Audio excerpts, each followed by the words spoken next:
నేను ఏదైతే అచీవ్ చేయాలనుకున్నానో దాని నుంచి ఇంకా అంచెలంచెలుగా టీం ఏర్పడ్డది కాబట్టి టీంతో సహకారంతో ఎవ్రీ ఇయర్ ఒక 6 కార్యక్రమాలు చేసేవాళ్ళం. విలేజ్‌లోకి వెళ్ళడం, రూరల్ ఏరియాకి వెళ్ళి బుక్స్ డొనేషన్ చేయడం. అట్లాగే నవంబర్ అండ్ డిసెంబర్ మాసంలో చలికి గజగజ వణుకుతున్న ప్లాట్ఫామ్ మీద వండుకున్న వాళ్ళందరూ నైట్ అందరూ మా డ్యూటీలు అయిపోయి 11:30 అవుతుంది. అన్నీ తీసుకొని వచ్చి అందరికీ బెడ్షీట్లు కప్పడం. అట్లాగే అనాథ ఆశ్రమాలు చుట్టుముట్టు హైదరాబాద్ చుట్టుముట్టు ఒక 18 ఆశ్రమాలు ఉంటాయి.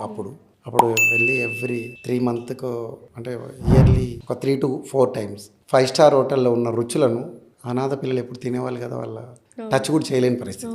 ఎవరైనా మిగిలిపోయినా ఫంక్షన్ చేసుకున్నా పోయి డబ్బులు ఇవ్వడం, లేదంటే ఫుడ్ మిగిలిపోతే డొనేషన్ చేయడం. ప్రేమగా ఆప్యాయతగా వడ్డించే వాళ్ళు కరువైన ఆ సమయంలో మాకు ఒక మంచి ఆలోచన వచ్చినప్పుడు టీం అంతా ఏర్పడి మంచి వంటలు మేమే వంట చేసుకొని తీసుకెళ్ళి వాళ్ళకి సర్వీస్ చేసి వాళ్ళతో 1 డే స్పెండ్ చేసి మార్నింగ్ లంచ్ టైం కల్లా వెళ్ళిపోతాం 12 o'clock, ఈవినింగ్ 5 గంటల వరకు పిల్లలతో ఆటలు ఆడుకొని వాళ్ళ అనుభవాలను, వాళ్ళ బాధలను, వాళ్ళ పాజిటివ్నెస్ చేయడం, వాళ్ళతో నేర్చుకోవడం. సో సంవత్సరానికి ఎన్నిసార్లు ఇలా వెళ్ళే వాళ్ళు అనాథ పిల్లలకి వెళ్ళి మీరే స్వయంగా వడ్డించి? 3 times. ఓకే. 3 times వెళ్ళడం. అట్లా వాళ్ళతో రకరకాల యాక్టివిటీస్ వాళ్ళతో